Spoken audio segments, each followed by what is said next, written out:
Gunfire right outside the Oval Office.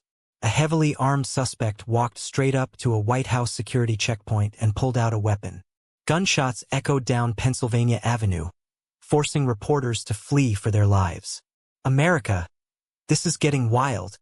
Good evening, America. I'm your host, bringing you the absolute center of a developing national security crisis. On Saturday evening, the multi-layered security ring protecting the president was actively tested. A standard security checkpoint became an active crossfire zone in a matter of seconds.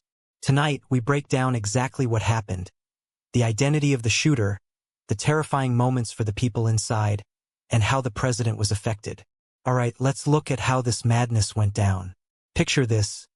It's just after 6 p.m. on a Saturday. White House journalists are working on routine stories, completely relaxed. Suddenly, a 21-year-old man walks right up to a U.S. Secret Service security booth. He doesn't ask for directions.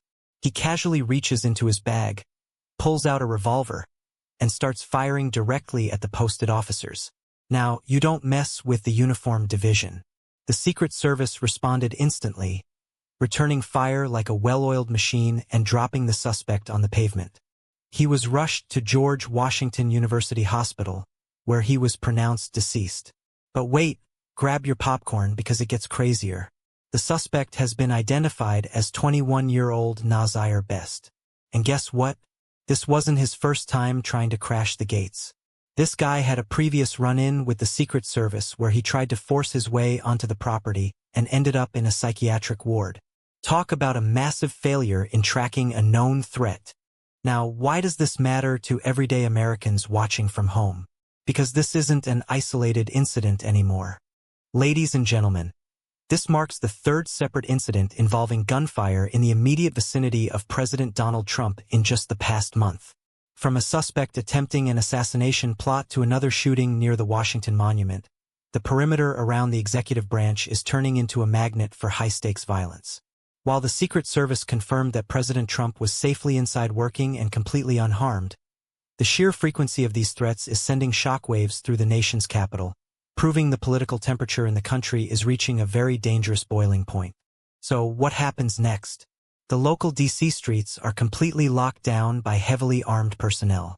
FBI Director Kash Patel announced that federal agents are working alongside local police to sweep the suspect's background, looking for any signs of a broader conspiracy. Tragically, one innocent bystander was also caught in the crossfire and wounded during the chaos. Investigators are performing ballistics tests right now to determine whose bullets actually struck that citizen. Expect security around the entire Capital District to tighten to absolute maximum levels over the next 24 hours. The gates held this time, but the threats keep coming. Do you think White House security needs a permanent, massive upgrade? Or is the Secret Service handling these threats perfectly? Drop your thoughts, your reactions, and your theories in the comments below. Hit that like button, smash subscribe to Tomorrow's America for your daily dose of fast, sharp, and professional news updates, and stay sharp. See you in the next one.